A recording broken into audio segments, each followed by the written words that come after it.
Du Racou à Argelès jusqu'au cap Leucate, les plages de la côte sableuse catalane s'étendent sur 44 km, répartis sur 8 communes.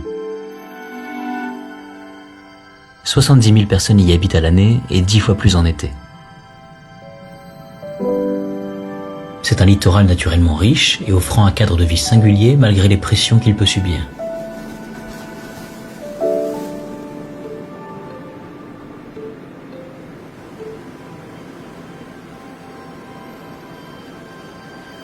Cette unité sédimentaire est homogène par ses paysages et ses fonctionnements.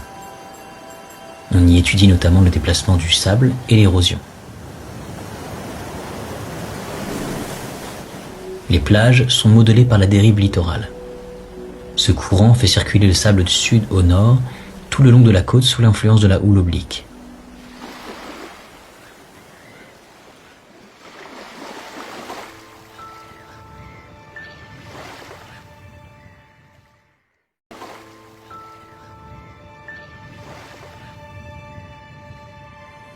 L'érosion côtière est le moteur de l'évolution des plages.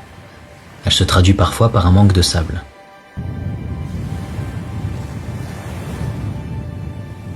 Le littoral est alimenté en sable par les fleuves côtiers que drainent les bassins versants courts et parfois torrentiels du Tech, de la Tête et de la Glie. L'Aïgat de 1940, cette crue exceptionnelle, a amené un important stock de sable jusqu'au littoral. Ce genre d'événement extrême peut causer d'importants dégâts matériels et humains.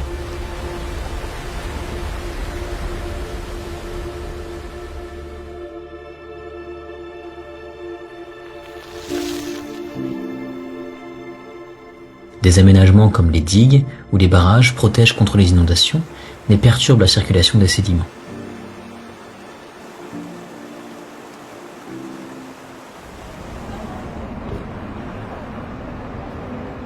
Dans le même temps, l'artificialisation des bassins versants empêche l'action érosive de la pluie sur le sol naturel.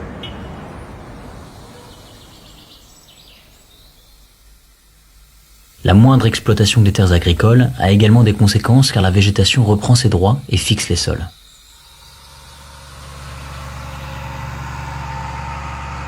Au XXe siècle, les activités humaines croissantes ont nécessité l'utilisation de millions de mètres cubes de sable. Ils ont été directement prélevés dans les cours d'eau.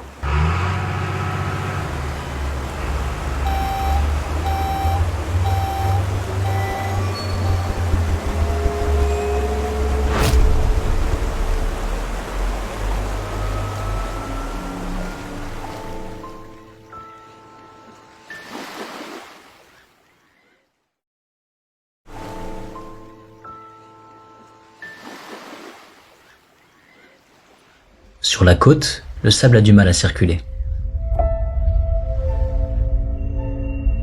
Dans son cheminement du sud vers le nord, le sable rencontre des jetées portuaires.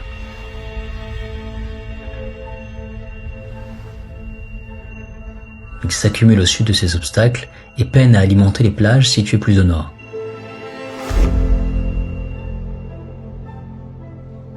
C'est pourquoi des épis et brise-lames y ont été construits. Ils permettent de fixer artificiellement la position du trait de côte, là où les plages sont trop étroites. Malheureusement, ces ouvrages lourds emprisonnent le peu de sable qu'il reste. Ils déplacent les zones d'érosion et le trait de côte recule.